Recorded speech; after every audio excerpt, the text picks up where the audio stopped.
Throughout the course of MTG's history, there have been extremely powerful cards printed in every color. While some colors may have more banned or just plain broken cards than others, each color has had multiple cards that are far and away better than most other cards in the game. Red is of course no exception to this, with cards dating back all the way to the very first set still being powerful and outright dominant to this day. And starting us off at number 10, we have Splinter Twin. This aura enchantment costs 2 generic and 2 red mana that enchants target creature and gives it an ability.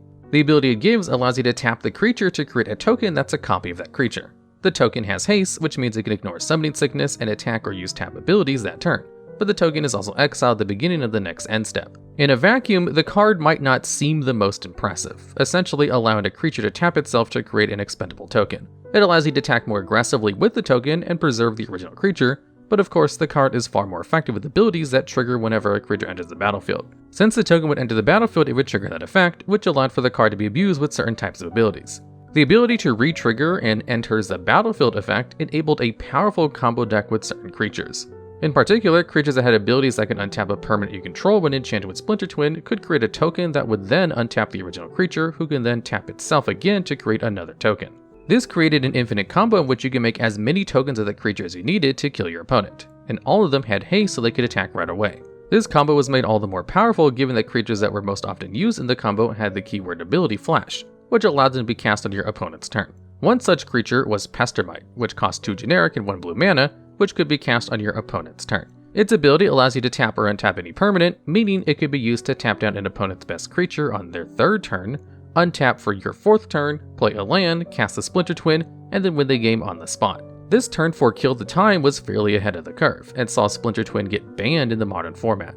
While many argue that today it could come off the ban list, it has remained there since 2016. As such, it's worth at least the 10th spot on this list, given its legacy and infamy as a powerful 2-card combo back during a time when 2-card combos generally weren't all that common in the format. And at number 9, we have Fires of Invention. This enchantment from Throne of Eladrin costs 3 generic and 1 red mana. Its first ability is a rather steep downside, restricting you to only casting spells on your turn, and also only allows you to cast 2 spells each turn. In exchange for limiting both when and how many spells you can cast, it allows you to cast spells with mana value less than or equal to the number of lands you control, without paying their mana cost. In practice, this means if you have 5 lands in the battlefield, you're allowed to play 2 spells with a mana value of 5 or less, without paying any mana at all. Not only did this allow a player to effectively double their mana by playing 2 spells that would both cost all of their available mana by themselves, but it also saved that mana for other uses.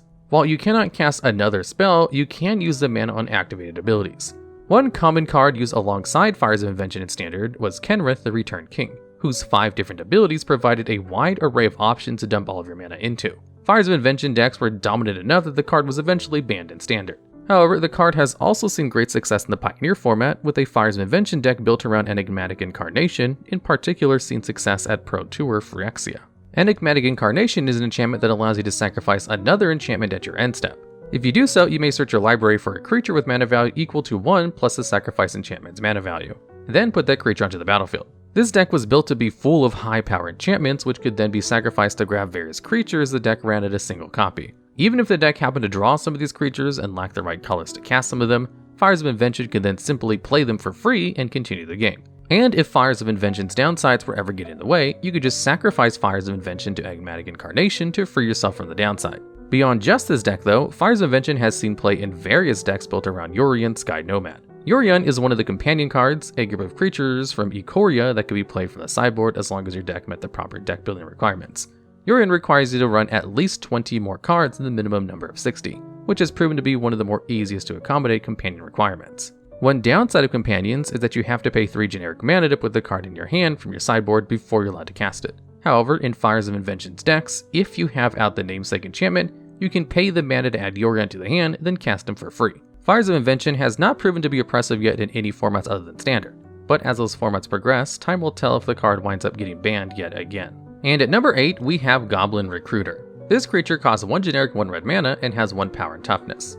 Whenever a Goblin Recruiter enters the battlefield, you search your library for any number of goblin cards, reveal them, shuffle your library, then put all of those goblins on top of your deck in any order you'd like. Generally speaking, most cards that search another card tend to only search 1, or if they search multiple, it's usually just lands. Or this spell has a high mana value. Goblin Recruiter can search as many cards as you have that fit the loose requirement, and then essentially allows you to stack the deck with them. For comparison, the card Bogart Harbinger is a 3-mana value goblin that searches your deck for just 1 goblin card and puts it on top of your deck. This card not only costs more mana, but does so much less. Before it was banned outright in Legacy, the card could be combined with Goblin Ringleader, a goblin that reveals the top 4 cards of your library whenever it enters the battlefield.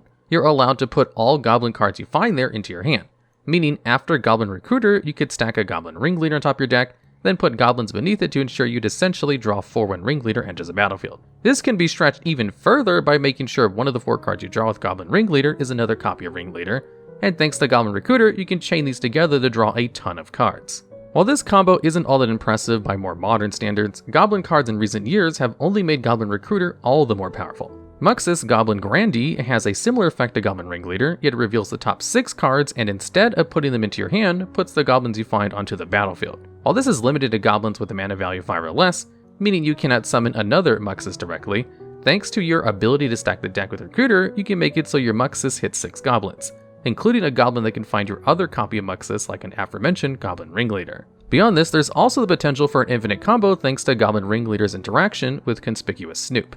Not only does Snoop allow you to cast goblin spells from the top of your library, Conspicuous Snoop also has all activated abilities of the top card of your deck, as long as that card is a goblin. Goblin Recruiter can put Snoop on top of your deck to draw it to start the combo, as well as put the exact goblins needed on top of the deck in order for Snoop to use their abilities and or cast them. Goblin Recruiter essentially allows the player to stack their deck for just 2 mana, leading into, at worst, on-the-spot combo wins, and even in the most fair scenarios, it provides a constant stream of threats with no worry of drawing lands or the other irrelevant cards. Goblin Recruiter fundamentally bends the rules of what Magic cards are and can do, and as such is well deserving of its spot on the list. And at number 7, we have Goblin Welder. For 1 red mana, you get a Goblin Artificer with 1 power and toughness. You can tap Goblin Welder to target an artifact the player controls and an artifact in the player's graveyard. If both targets are still legal as this resolves, the player sacrifices the artifact and returns the artifact card in the graveyard to the battlefield. This essentially swaps out any on-field artifact with any in the graveyard. While this can be used aggressively against an opponent with artifacts, the more general play has always been to focus more on your own artifacts. As early as Pro Tour New York in 1999, players were finding success with Goblin Welder in utility build decks that were earlier versions of toolbox strategies we know today. These decks ran various cheap artifacts like Claws of Gix in order to sacrifice to Welder to bring out one of the various powerful or situational artifacts the deck ran. At the time, the main win condition was using Welder to get around Phyrexian Colossus needing to pay life to untap by sacrificing it and bringing it back repeatedly to eventually close out the game. As the game progressed, Goblin Welder saw success in control strategies called stacks, built around powerful artifacts that restricted both players. Smokestack in particular was a powerful card that forced players to sacrifice a permanent they controlled for each suit counter on Smokestack each upkeep. Each upkeep, Smokestack's controller could add a counter to it to increase the number of cards sacrificed, leading to this slow buildup that eventually ends in Smokestack's controller sacrificing it. Goblin Welder, however, allowed the Smokestack's player to wait for it to get to a point where your opponent had to sacrifice almost everything, and then they could in turn sacrifice Smokestacks to Goblin Welder before having to start their turn. This meant not only would the Smokestack's owner be able to retain some of its permanents, but also trade out the Smokestacks for whatever powerful artifact they wanted instead. Goblin Welder has not been printed into Modern, and is so powerful that a card was specifically printed to give Modern its own less powerful version of it in Goblin Engineer. Today, Goblin Welder sees play mostly in Legacy and Vintage artifact strategies, particularly in Painter's Servant combo decks. While the card has never been banned in any formats, one could consider the refusal to add it to Modern and instead give it a less powerful retrain a form of banning the card in of itself. And at number 6, we have Dreadhorde Arcanist. This zombie wizard costs 1 generic and 1 red mana and has 1 power and 3 toughness. It also has the keyword Trample, which allows excess damage the creature does in combat to be dealt to the player. While this may seem strange for a 1-powered creature to have, given Dreadhorde Arcanist's second ability, it's clear that the intent was for the player to increase Dreadhorde Arcanist's power via another card or ability. The second ability allows you to cast an instant or sorcery with a mana value less than or equal to Dreadhorde's power from your graveyard without paying its mana cost, but exile that spell if it would be put into the graveyard. Clearly, the intent is for someone to put counters on Arcanist or pump its power through other means, but in practice, this wasn't even really necessary. Dreadhorde Arcanist saw immense success in Legacy format, given the sheer number of high-power 1-mana value spells in that format. Arcanist could attack and allow a player to reuse a powerful draw spell like Brainstorm to continue digging and sculpting their hand. Arcanist could also grab a 1-mana value removal spell to clear a potential blocker that could kill it. Legacy specifically is a format where creatures tend to be small, with Dreadhorde Arcanist able to not just survive being blocked by Thalia, Guardian of Thraben, one of the format's best aggressive creatures, Arcanist actually was able to kill her thanks to surviving her first strike damage. Thalia is often one of the most troublesome creatures for blue-red spell decks, so Arcanist provided a deceptively powerful threat in one of Magic's strongest formats. The card was so powerful and pushed the already successful blue-red deck so far ahead that the card was eventually banned in Legacy. The card's primary home now is in the Vintage format, where it has even more powerful spells, such as Ancestral Recall it can cast. Vintage is often a place where some of Magic's most pushed design have a place to shine.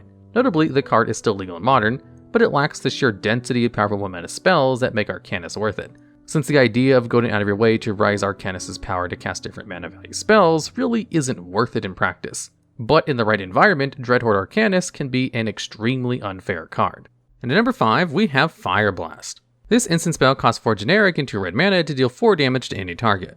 It also has an alternative casting cost of sacrificing 2 mountains instead of paying any mana. Both of these costs are rather steep, either taking up 6 mana in the immediate or permanently putting you behind 2 mana for the rest of the game. Despite this, Fireblast is a consistent staple in red aggressive decks in the formats it's legal in. While this card has never been printed into Modern and thus is not legal there, this card has consistent success in Legacy and Pauper for years. Fireblast is less a typical burn spell and more of a finisher. 4 damage is 1/5 of your starting life total, and combined with other low-cost burn effects, it can push for lethal shockingly fast. If a burn player has 2 mountains, they can cast 2 burn spells like Lava Spike or any other various conditional 1-mana 3 damage spells the deck runs. Then, after casting those 2 spells, they can sacrifice those lands to cast Fireblast, representing a total of 10 damage for just 2 mana. A burn player can wait for their opponent to be out of resources or tapped out and then suddenly spring for the kill, throwing a high amount of damage at your opponent's face out of nowhere. While Fireblast is almost never cast for its actual mana cost, and can sometimes feel like a dead card in hand, it represents a swing in life total most players can't really account for. While a smart opponent can keep track of your available mana and predict how much damage you have, they can less cleanly predict when you might have Fireblast in hand. Decks that run Fireblast aim to end the game as fast as possible before a higher ceiling deck has a chance to get properly set up. Fireblast is how these decks are able to sneak in those earliest wins, to a point where decks that aren't directly burn focused have adopted it.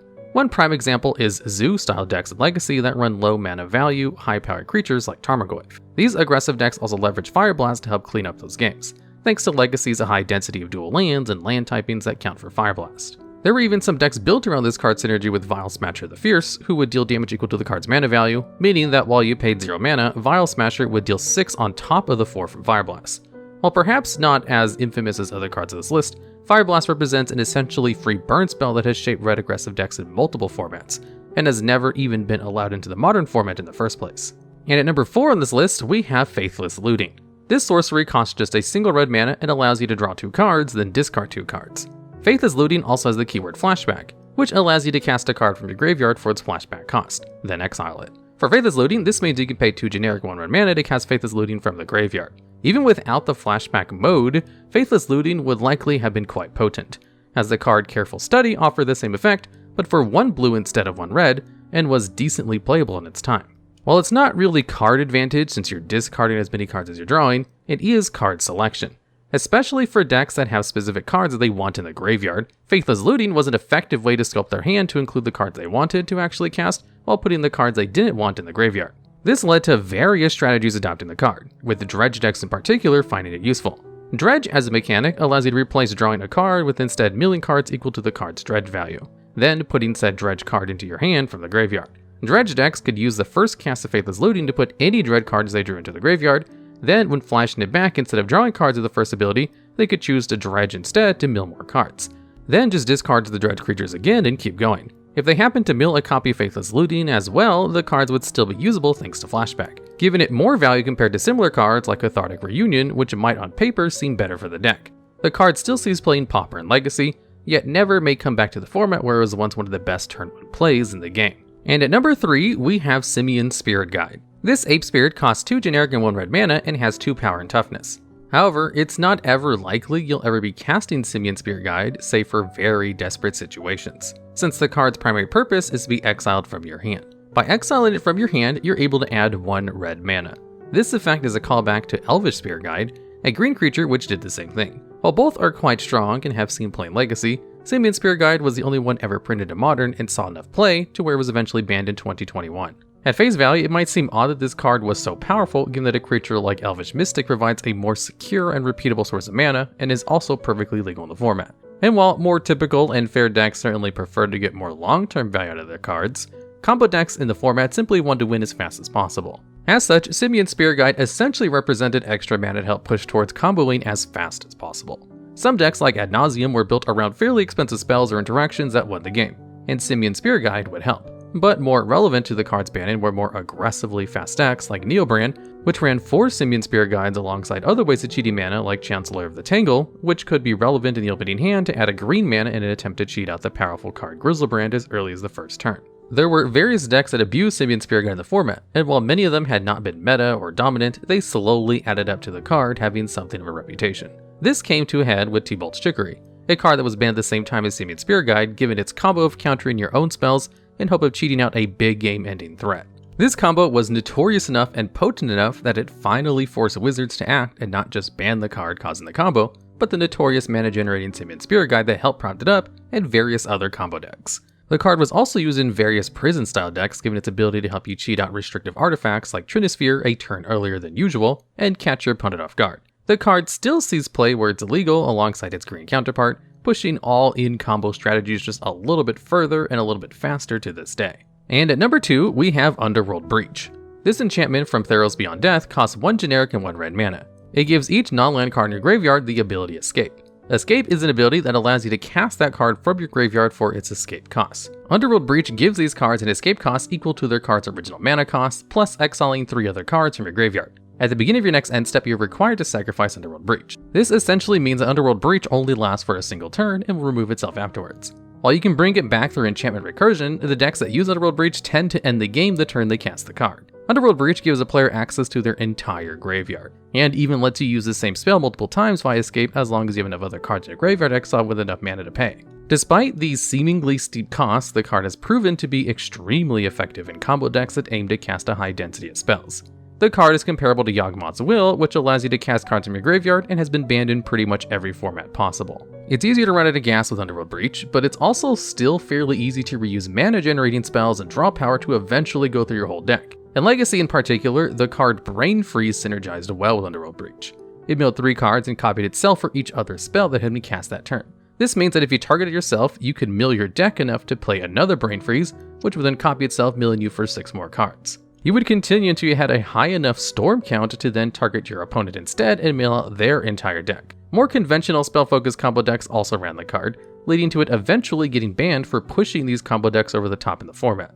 While the card is still legal in Modern to this day, it has since been banned in Pioneer, given it vastly overshot the format's power level with the sorts of combos it allowed. Modern only has the card legal because it exists in the spot of spell-based combos, not quite having enough of their strong tools from formats like Legacy to be fully viable. Yet creature-focused strategies are much more powerful and thus dominate the format. As such, it may only be a matter of time before a density of cards brings spell-oriented combo decks back to the forefront in Modern, and eventually gets Underworld Breach banned in yet another format. And finally, at number 1, we have the most broken red card, Wheel of Fortune. This sorcery was printed back in Alpha, Magic's very first set, and costs 2 generic and 1 red mana. Its effect is fairly simple in that each player discards their hand, then draws 7 cards.